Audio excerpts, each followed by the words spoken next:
So I was doing this. I was canyon hopping all the way back. The sun was down. It was getting black, and I couldn't figure out how to get back across. Bad idea, bad decision. Don't climb out on the wrong side of the canyon. So what I ended up doing was, remember that crazy sheep bridge, that old 100-year-old rickety wooden thing way up on top? Yeah, guess who walked across that thing? And as I was going across it, rocks on the side that were stabilizing were peeling out from underneath it and falling and crashing to the slot about 100 feet below. Bad, bad, bad situation.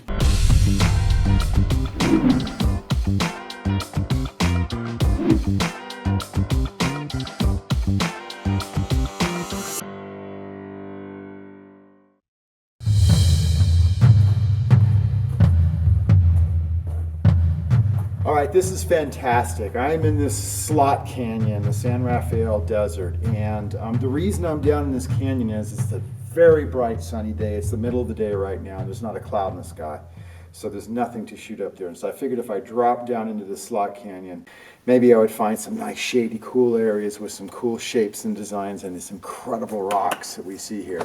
And it has been a slog fest, and what I mean by slog fest is it's wet. There are these pools of sludgy, murky goo everywhere through this canyon. So I found my first little pour over. I had to climb down. There was a big pool down there. I didn't know how deep it was. I pulled my boots off and figured, well, I'll walk through here. I want my boots to be dry because I've got a long day ahead of me. And then I found another one and another one. And then came the bones. There are dead animal bones all over in this canyon. It's been a really crazy summer thunderstorm season, and so I'm guessing animals have been caught in flash floods and just sort of washed down into this space. So it's crazy and creepy and eerie, and I come around these corners and there's bones.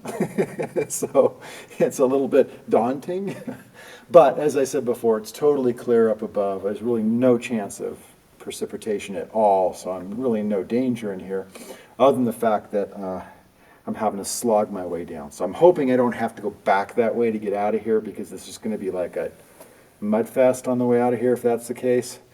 I think on satellite views I've seen of this space that I can actually climb out at the tail end of this thing. So we'll see how this works out.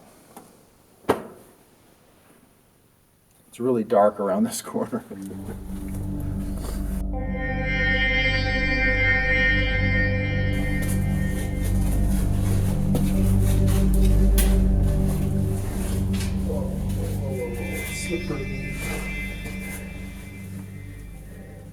All right, it's getting darker and darker down here. It is quite the little hellhole. It's slippery, it's slimy, all the crazy rains have just made it muck, and my boots are covered with it. So scrambling across all these rocks is really tricky because everything is like a slip and slide right now. So I've gone down a ways more. There's a pour over coming up, and there's a pool. So I'm going to be pulling my boots off again. And we'll see if I get sick and tired of pulling my boots off and just go for it at one point. But at this point, I'm going to pull them off one more time.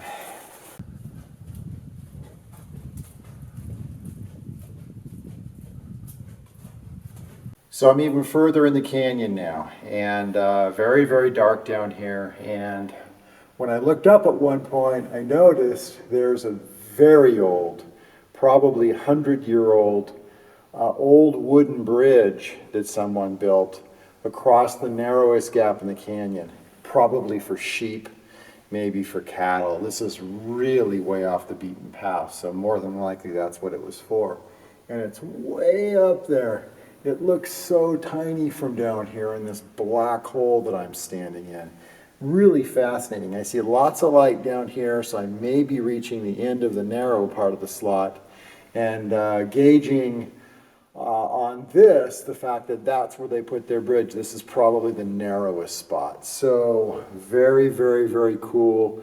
Let's see what's on the other side of this. I've also gotten some great shots, I think. So I think that the muck that I've been marching through and slogging through all afternoon is totally paying off. So absolutely, really, really just quiet and intense down here, very heavy among these rocks, and magnificent feeling.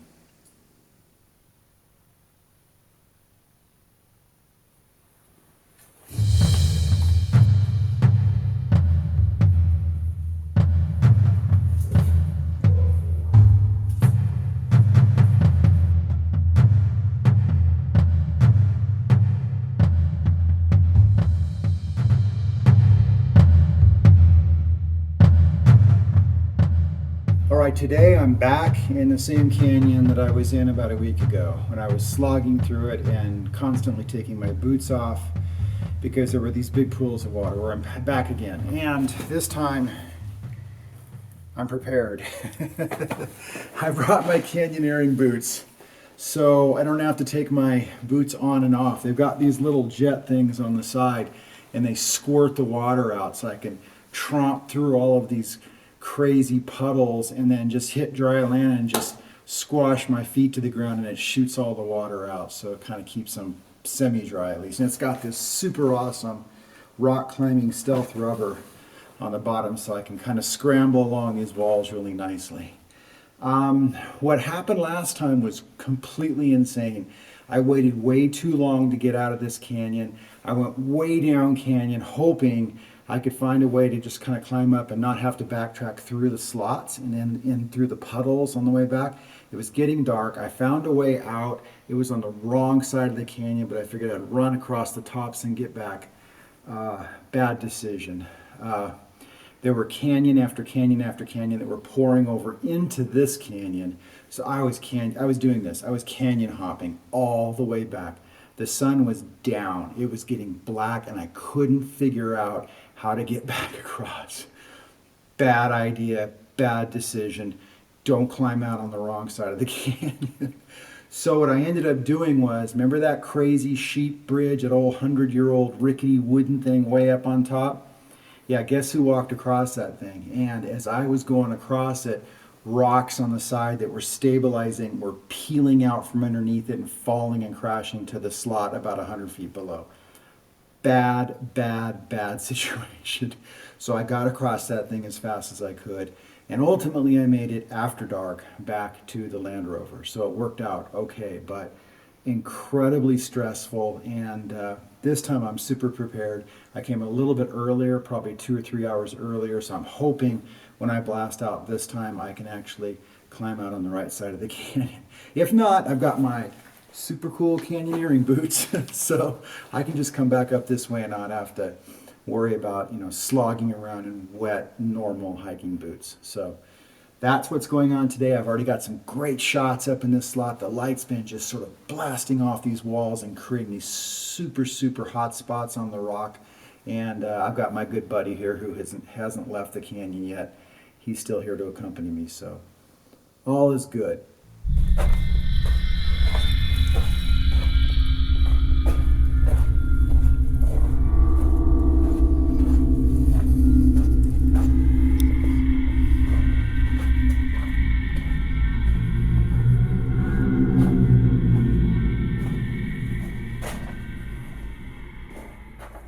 So today I'm going to march out of this canyon about an hour earlier than last time. I'm not going to make the same mistakes as I made last time. I have decided, going to go back up the canyon. I'm going to climb up through the rocks, the boulders, and march through the water, as opposed to going down canyon again and trying to find a way out of here.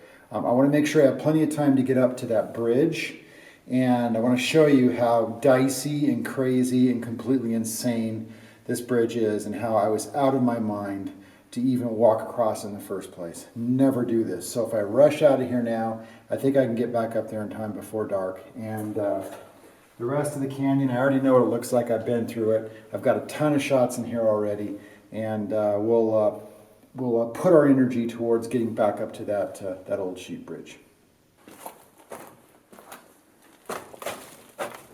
All right, I have made it out of the deepest part of the canyon. I'm up at the mouth now, the easy part, and not too much damage except for this. Kind of ripped my hand up pretty good. My legs are pretty bruised, but man, this canyon just kicks my butt every time. And I love it. It makes me earn it. It makes me really work hard to get the shots that I need. So, you know, aside from a little damage, no big deal. We'll shoot up and see if we can get up to that bridge now. All right, so here it is. This is the bridge that I ran across in desperation about a week ago. And at the far end over there, if you see where those rocks are, there were two big boulders that were pinning that wood down to keep it sturdy and stable.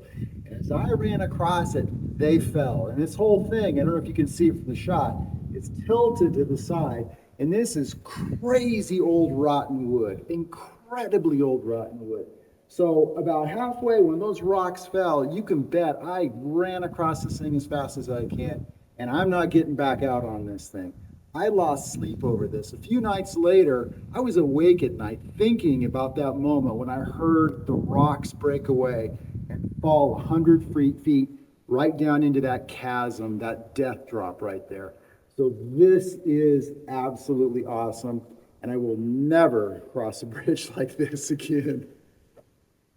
I think we can put an end on this little adventure.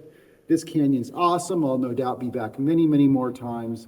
But in terms of having worked out the logistics of it, I've got it down. Now it's just a function of capturing it on the right days with the right light and the sun in the right position.